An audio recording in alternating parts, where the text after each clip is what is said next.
Hey Beaver, how are you, Yeah, what's man? going on? How's things?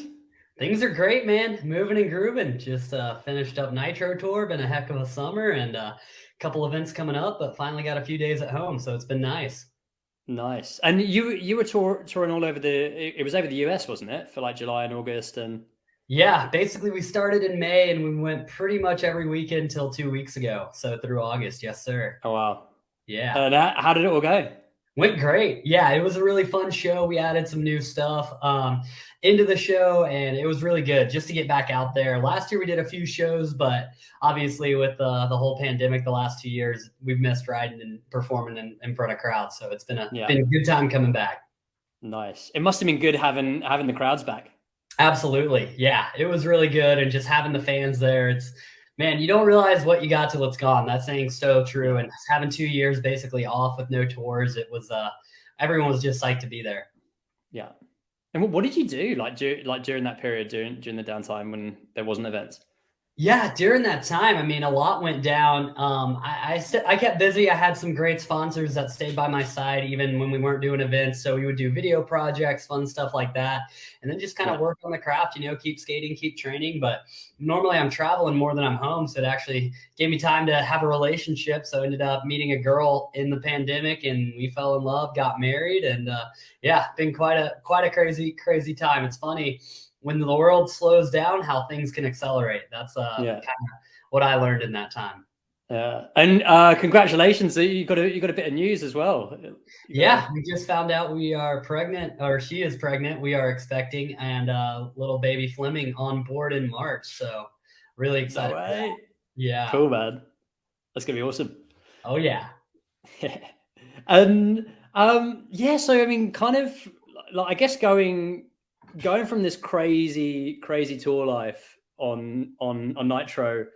I mean, like you grew up over in Tennessee. I mean, how was all that kind of getting into skating, and what was the scene like over there when you were a kid? Well, there really wasn't too much of a scene when I was a kid. Yeah, I grew up in Tennessee in Knoxville, and there wasn't too much going on in the action sports world. I really didn't even know what a skateboard was until Tony Hawk Pro Skater. My brother had the video game, and then Rocket Power and stuff. So Yeah. those were my first two introductions to action sports and to skateboarding. And then, yeah, my friends kind of picked it up here and there, but it was kind of like, they did everything. So they would go skate for a minute, they would go do this for a minute, but I was the only one that really stuck with it and stayed passionate. And thankfully, I had parents that were really supportive. Mhm. We had like little, the X Factor plastic ramps. We had the little grind rails, but then they also ended up getting some people to come and build a half pipe for me, like an 8-foot half pipe. And I would skate that thing literally every single day. I'd get home from school, skate until dinner, and then try and go back after dinner if there was still light out. So yeah. Where did they build that? Just Do at I? home, or? Yeah, just in our backyard at the house. No way. And Yeah. was that you trying to convince was it your dad or your mom or both? Well, they were really supportive. Once they found out, like, I was super passionate about it, they really got behind it. They were always really supportive. Whatever me or my brother wanted to do, whether it was baseball or soccer or football. Like, I played on a soccer team traveling, and they would take me to all the games, all the practices, all that stuff. So they were Yeah. always supportive of us being active. And then once they knew I really loved skating, it took a little bit of convincing, but they were like, I'm kind of relentless in this, so we might as well give it to them. So. And were you mixing it with other sports or any other like hobbies, or were you just like, when you found skating that was sort of When I found over time it sort of took over, right? everything else phased out. I always think back. I remember we were at a soccer game traveling, and the hotel had a pool and it was empty. I don't even know if it was actually skatable, but in my head I was like, you wouldn't let me bring my board because I'm here to play soccer, which I understand, but I don't want to miss any opportunities to skate, so I'm done with soccer. And so pretty much that was the turning point, and that was where all my focus and energy went to. Yeah. Mm-hmm. And were you doing any like any competitions or any events back then, or did it Yeah, kind of you were just sort of practicing on the ramp in the backyard and practicing on the ramp, going to Woodward in the summer, and then we had a couple of like prefab skate parks. And I remember they had a Halloween skate jam 1 year or 3 years, and ended up skating that contest with all the locals, which was fun because it was all the kids and guys I looked up to that were older than me as well. And so we were all just skating that jam together. And then as I got into high school, started traveling more and doing some like, national events down in Florida, like and Georgia Bull Riders. And then at the time there was Dew Tour going on, the Gatorade Free Flow Tour. I would hit those contests and stuff. And so, yeah, as I got into high school, that whole competitive side really started to pour out. Yeah. And that was sort of like around like sort of 14, 15 kind of thing? Yeah, exactly. 14, 15, 16, did all those events. And it was really fun. And also did Tampa Am at that time too. They had a vert contest back then. And really for transition and vert skating, it's always been contest, I mean, street skating is obviously more video parts and filming tricks and going out. But I always loved skate parks, always loved ramps and transition, seeing if you could fly and what you could do in the air. Still skate street and stuff like that here and there, but something about it. So I was always drawn to those kind of events. Yeah, sick. And would you just go to Woodward? Would that be over the summer, kind of like a summer camp kind of thing? Yeah, usually I would go for about 2 or 3 weeks in the summer, kind of split it up, go like early on and then come back at like one of the later weeks and stuff like that. So yeah. Okay. Yeah. And how was that for kind of just like experimenting? And would you like hit it, like would you be in the foam pit the whole time pretty much, or is it like on the resi or whatever you could get your hands on, right? We would be on everything. Like I said, especially having an 8-foot ramp in my backyard. They had the vert ramps, they had the mini vert. So I would like go there and like just hammer a week on the big ramps and then come back to my house and just be like, dude, this thing feels small. And then it would just give me that hunger to like not be afraid to try anything anymore, because that didn't feel as intimidating. And so I would skate my face off the whole time. Like, I just remember those times, like you're just a kid and you're hungry and you want to skate. I mean, some kids are there to kind of get away from their parents and just hang out and goof off. But I was like, dude, we don't have anything like what the facilities are at Woodward. Some people have skate parks and they go there just to go there, but we really didn't have much. Like I said, all I really had was that half pipe. And so going to Woodward, they have things that, who's even knows how to design this stuff.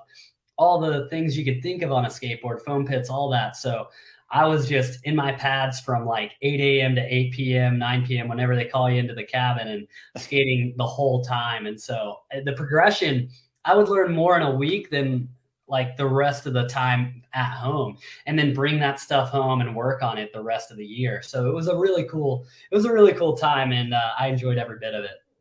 And would you feed off the other skaters? Do you reckon? Like, were you kind of like pushing each other? Or yeah, were you kind of just were you like in your own zone and trying to figure things out? It's a mix of both, like I said, because there's a lot of kids that go there and then like they'll skate for the instruction part and then they're kind of over it. And then there's other guys that are there and hungry the whole time. And, it's like anything, but I would always I knew there were pros there too. So I remember skating with Mike Frazier on the vert ramp. He basically lived there all summer. And so I would skate with him, and you're skating with these guys, and also the BMX pros up there as well. And it just, you're like, dang, that guy is a pro, like he's legit. This is what he does. He's a skateboarder, he's a pro BMXer. And I would kind of just like hang around those guys because I knew that's what I wanted to do and who I wanted to be. And I think it's kind of one of those things, if you surround yourself with people that work hard and push the limits, over time, you're going to find yourself doing that same thing. And so I just found myself surrounding and asking questions to the pros and wanting to hang out with them and just soak in that environment as much as possible. Would they be pretty approachable? Yeah, absolutely. I think Woodward over the years has kind of weeded out those guys that weren't approachable. They know who's good with the kids, and they don't want people there that are kind of just like, yeah, whatever. They want the people that really invest in the kids, and which I totally get. Some guys don't want to be disturbed. They want to skate and do their thing. But I think when you go to a camp like that, you've got to be a little open to, kids that want your autograph or want to take a picture with you. And it's more about that kind of style and encouragement than just skating to skate. Yeah. Which is cool, right? It should be all part of it. I mean, looking up to like the older guys who are pros, and yeah, for sure. And so, I mean, I created a great relationship with them, and even my senior year of high school, they had a school program at Woodward West, and so I moved out there when I was 17 to finish my high school career, and that's where I got involved with Nitro Circus, but also even joining Nitro, I lived at Woodward for about 4 years after that in the off season and everything. And again, it just reminded me of how grateful I was as a kid to go there, that I was able to kind of bring that back to the kids that went, Yeah. Nice. Yeah. And wasn't it like, I heard you saying that like when you were at Woodward West, it was a boarding school, and that was kind of like one of the only years that they did that, like for the whole. Yeah, literally the only year. I did a semester before me and that's how I heard about it. They were like marketing it at Woodward, and I was like, dude, I gotta go. I gotta figure out how to make this happen. And then literally after that year, I mean, it's a whole thing running a summer camp, but then also trying to do a boarding school program. So they just didn't have the infrastructure at the time. So it kind of fizzled out, but I mean, it worked for me. It was great. I think myself and Tyler Fernangle, BMX pro, he was the other guy that kind of made it as a pro athlete out of there as well.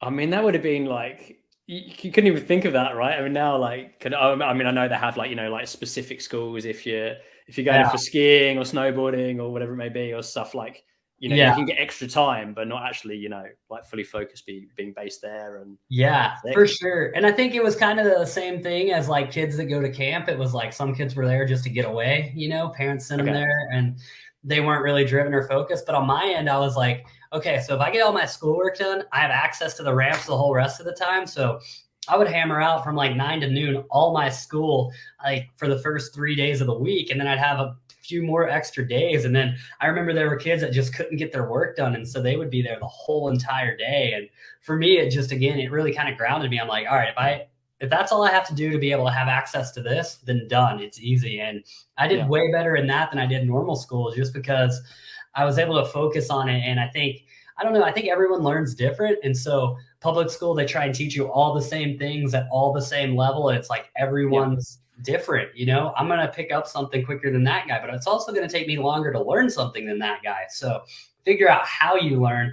And for me, it let me realize, okay, I can learn this way better and take time on what I need to take time and get done what I need to get done. And so, yeah, I enjoyed school more. Obviously being at Woodward, you enjoy it, but I enjoyed learning at that time more than any other time in my life, like the actual academic program.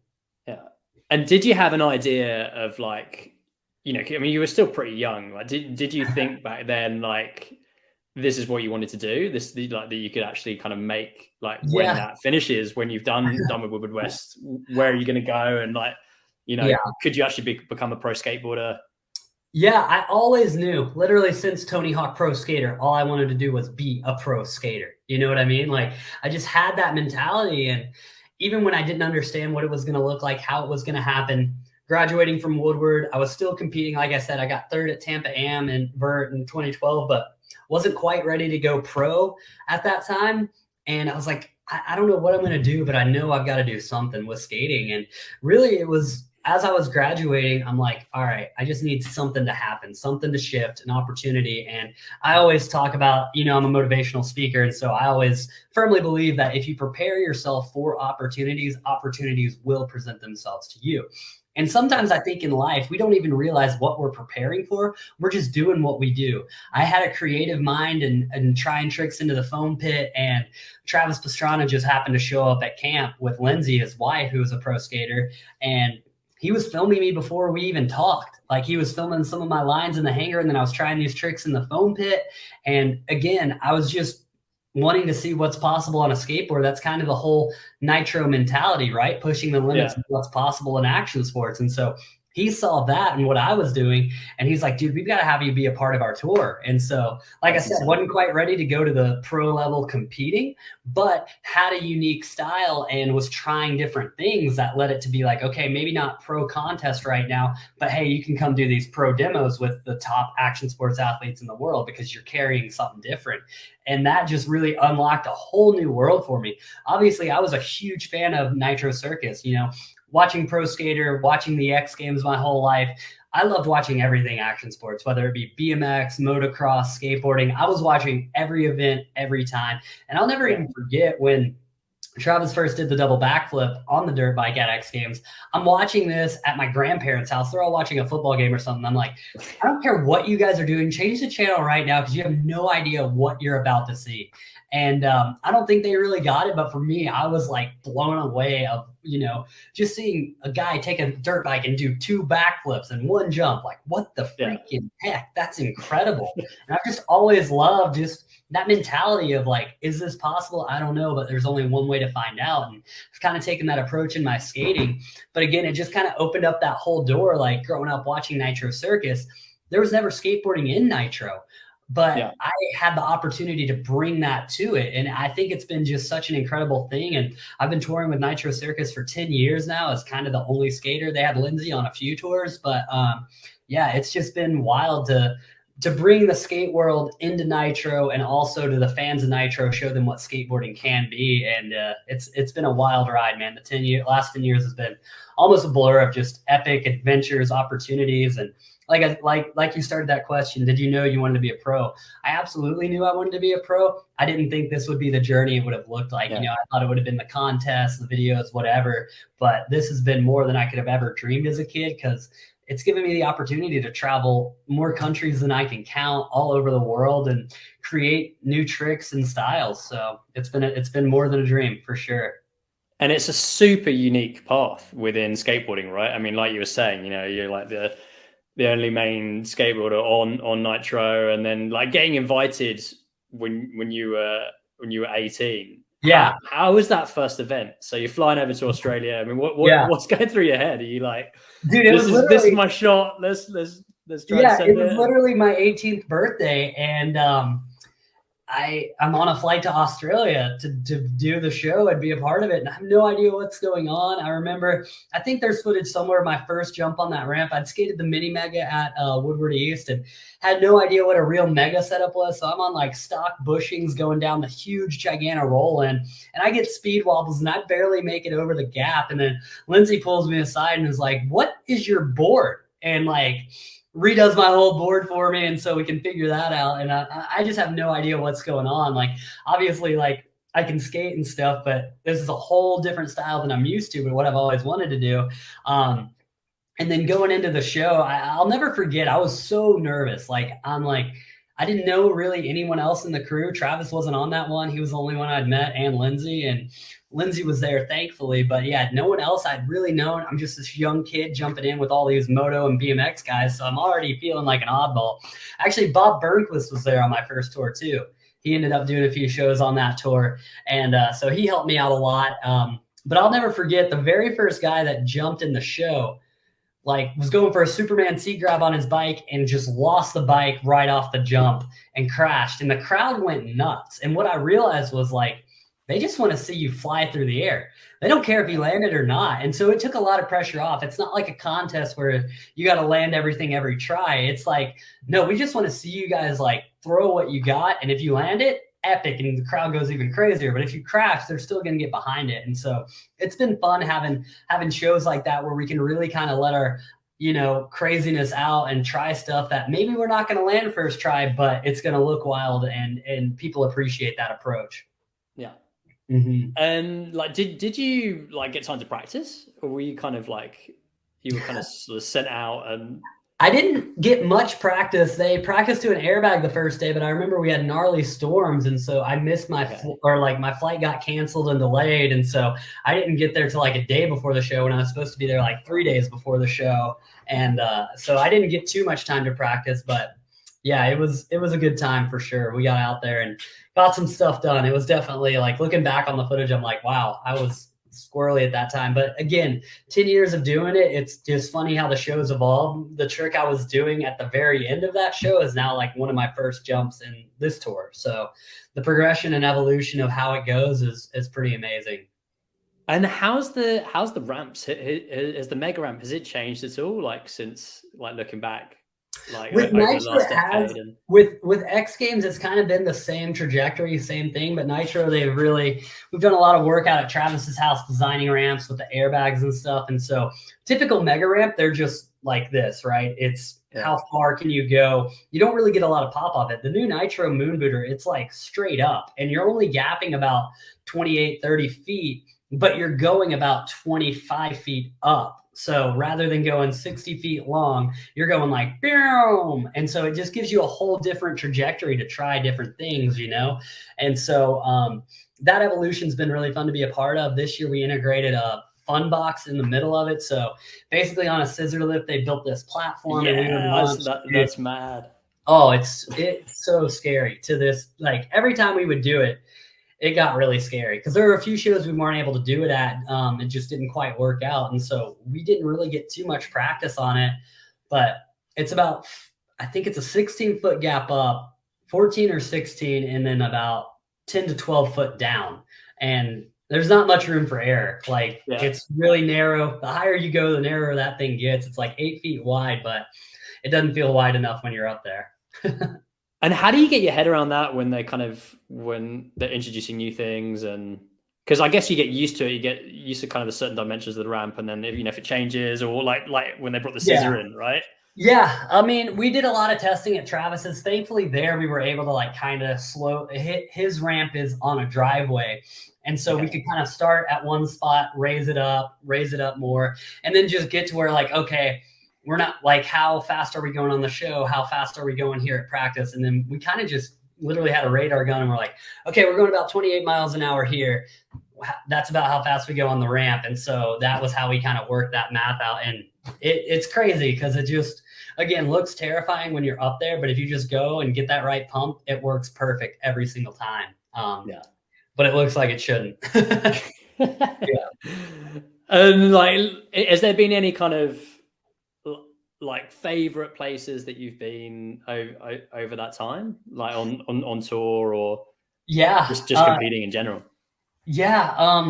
I love New Zealand.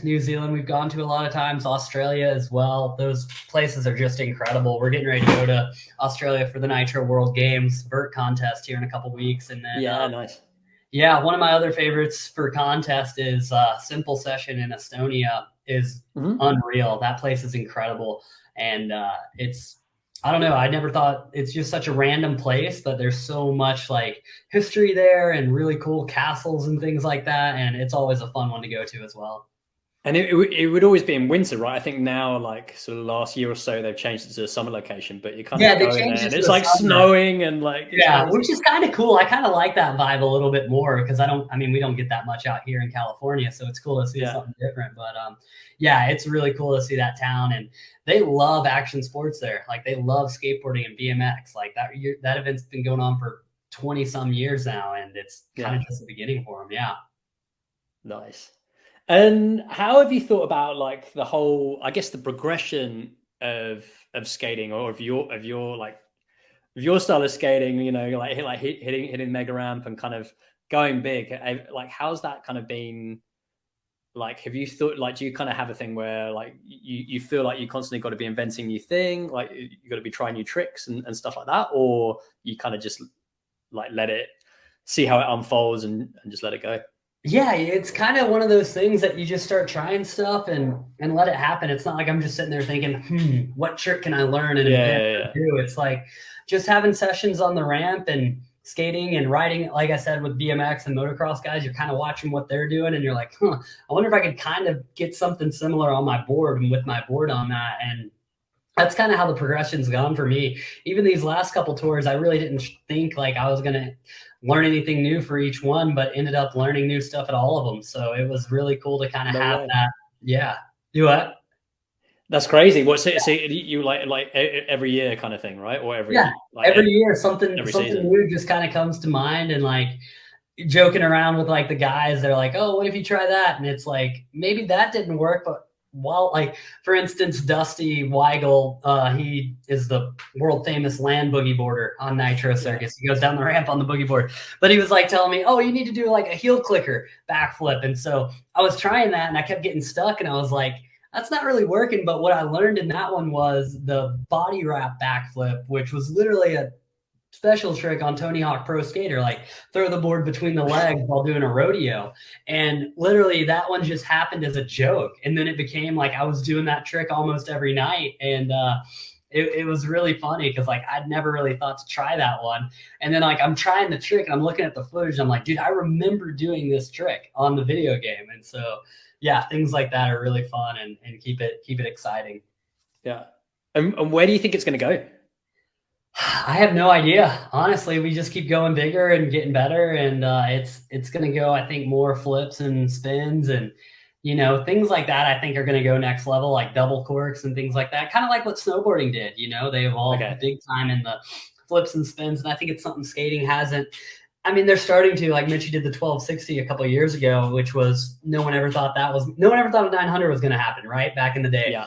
Now they're doing 1260s. Now kids are doing 1080s and 900s. And so I think it's going to go more of that style as well. And then you're seeing kids do kickflip 540s like they're nothing. So you're going to see probably kickflip 900s at some point. Like, I think just mixing the tech with the big is what's really going to start kind of taking place in this next season of skating. Yeah. Yeah. And is there going to be, and what about the ramps and the whole kind of setup? Do you reckon that's going to sort of, they're going to try and do anything there?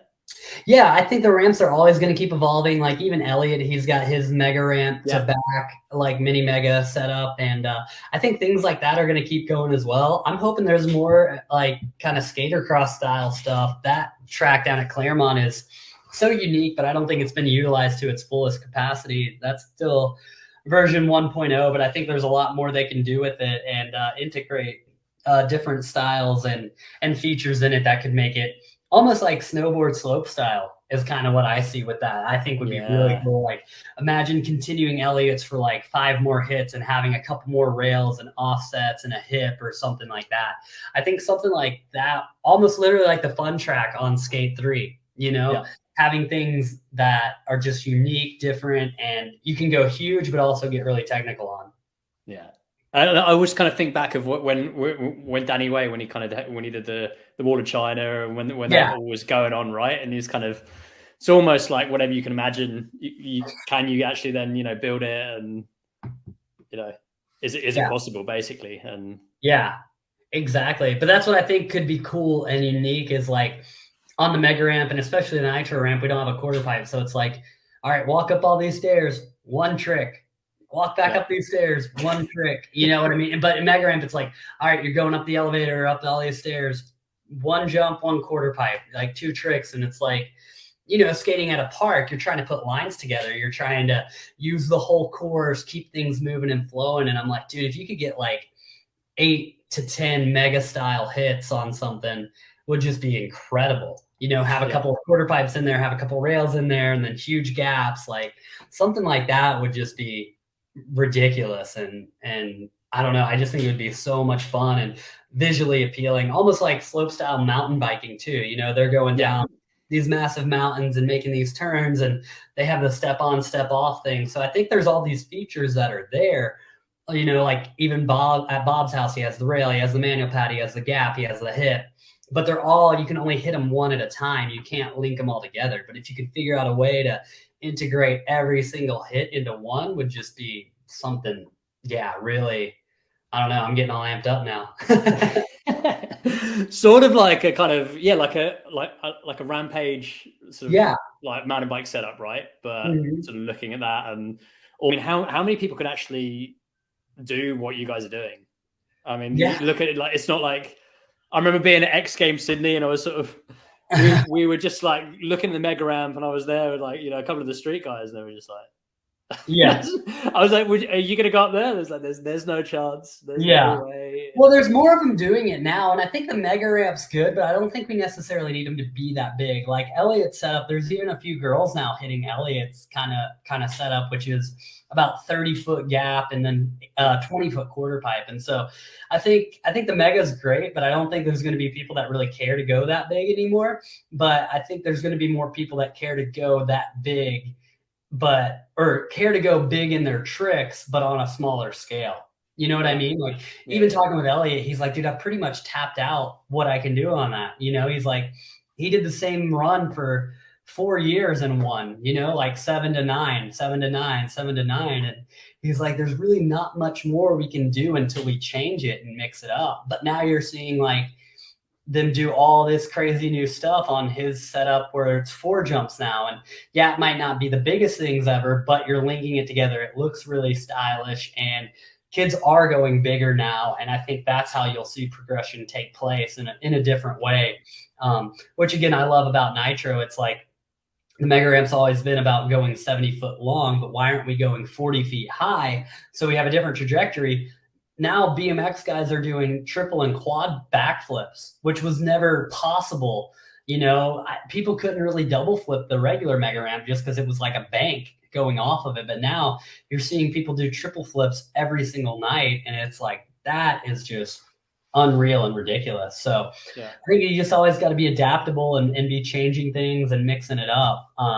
But I think there's enough interest now. I mean, skateboarding has grown so much, even in the past 4 years, that I think you're going to have kids wanting to hit anything. And these kids are fearless now. Like, I'm looking at the kids that are skating and watching some of the footage, and it's like this 8-year-old did a 900. And you're like, what in the world is going on? You know? And that's just and coming from all over the world, right? I mean, it's sort of all kind of going over out of the US. There's just like the massive scenes in Brazil. You don't even know. Like they don't have sponsors. No one knows their name. They just post a clip on Instagram, and you're like, whoa, that kid just did an ollie 540. Like, you know, 4 feet out of the ramp. Like, you have no idea who they are, which is, it's cool. It's insane, but it's wild at the level now where it's at. You know what I mean? Because I remember being a kid and like I was learning early grabs. No kids are doing early grabs. They're doing like proper front side airs, proper nose grab, backside airs. And I was like grabbing at the flat bottom, yanking off the lip. Like it was funny. I remember because I grew up, Clay grew up in South Carolina. So me and him would be at Woodward kind of the same time. And we were both just early grabbing our faces off as kids. And now it's like, I just look at the kids today and I'm like, wow, they do tricks proper. Like they're doing a proper Smith grind. And do you reckon that's just because of exposure and everything being instant access in regards to like social channels and just seeing it like straight away on Instagram, being able to slow stuff down, right? And kind of really... Yeah, I think that, and I think you're just seeing so many people skating now and kids skating now that at the time, you know, when I was growing up, like it was Nigel Houston, it was Ryan Sheckler. Those were the kids. You know what I mean? Those were the only kids that were skating. Now you're seeing so many like the Mitchie Bruscos and that generation. That's what the kids were looking up to. Oh, there's another kid.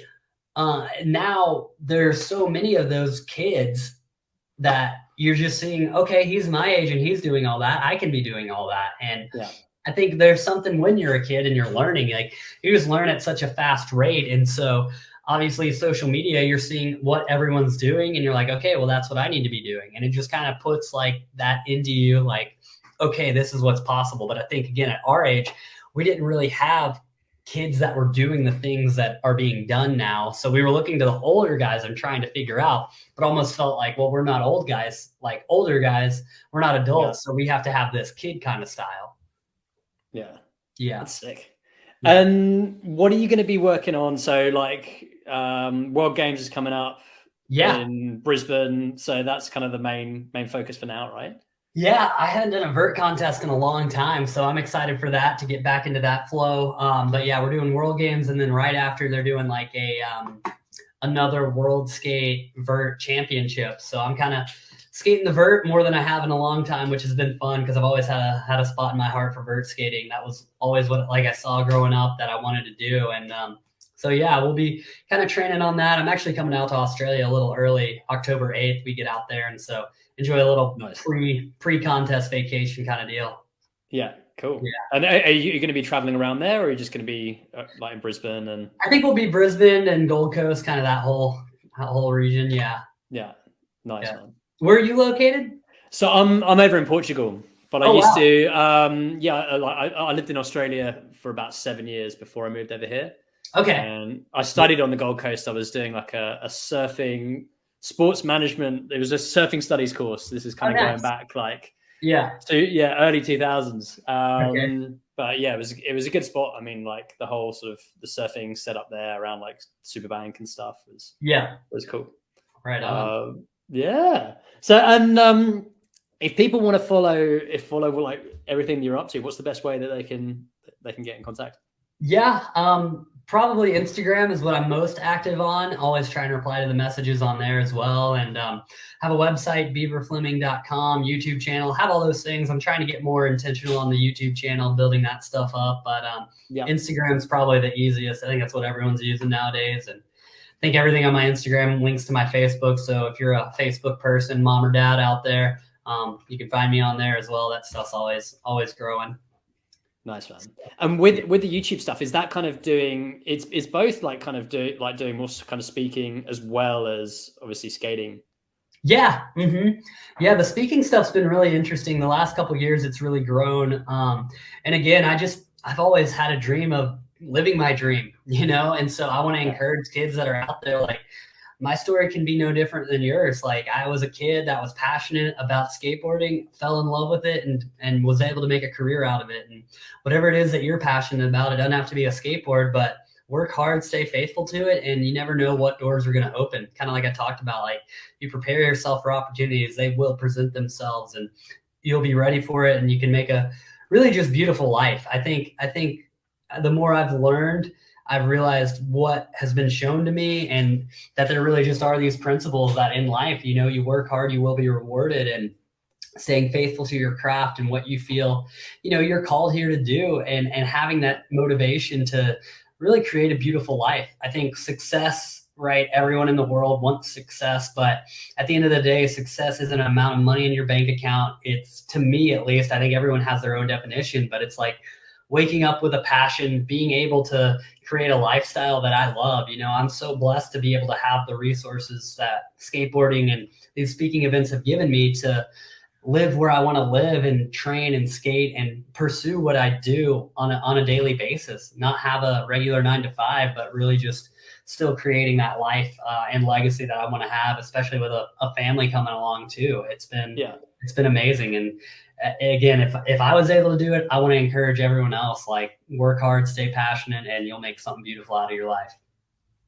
And with the skating, are you just kind of trying to, like, you know, like, take it season by season, but obviously continue and try and be like a pro skater as long as you can, right? And that's kind of, yeah, absolutely. I mean, at this point, it's been 10 years, and I'm like, why stop now? And it's really evolved. And what I'm looking at is guys like Bucky Lasek, you know, who he's almost, I don't think he's 50 yet, but he was competing in the X Games last month, you know, and I think it was hilarious because it was like Guy Curry and then Bucky, and it was like the youngest. There's like a 35-year age difference in those two, but it's like he's still out there putting it down. Tony Hawk, up until his injury, and even now he's still trying to get back at it. And I look up to those guys like, man, you guys are still pushing it. And even in regular sports, I'm like a huge fan of Tom Brady. I don't watch football or follow it, but I'm like, dude, this guy is a legend. Like, he takes care of his body. He's really intentional about what he does to be able to perform and set records, but it's that longevity. And one of my heroes and sponsors is Laird Superfood. So Laird Hamilton, the big wave surfer, looking at him, he's in his 50s and he's just charging the biggest waves. And you see the stuff he's doing, you know, he's like sitting in the sauna for an hour in the ice bath, and then taking weights into the pool and like doing breath holds while deadlifting and all this stuff. And it's incredible. And they're still moving, but they're performing at a high level at a older age, when people are normally like, you know, oh, I'm too old. And it's like, who told you that? When did you believe that? Like, there's guys that are pushing the limits, charging 80-foot waves and like gnarlier than they were when they were 20. And so I'm looking at guys like that and I'm like, okay, what are you guys doing that I can kind of learn to create that longevity in my life? And it's been fun because I think it just keeps you hungry. You keep learning and you don't put that limit on yourself of like, okay, a pro skater can make it till about 30, 35 and then they're done. It's like, well, why? Like, I think everyone, again, same thing with like the definition of success. Everyone has their own career, their own path. It's up to you what you want that to look like. And for me, I want to make it as long as I can, you know, keep being progressive, inventive, and learning things as long as possible. And I think that's what I love most about skateboarding is, one, there's no right or wrong way to skate, and there's no way to master the whole sport of it. You know what I mean? Like Nigel Houston, I don't know. He's more than likely never going to do a 900. You know what I mean?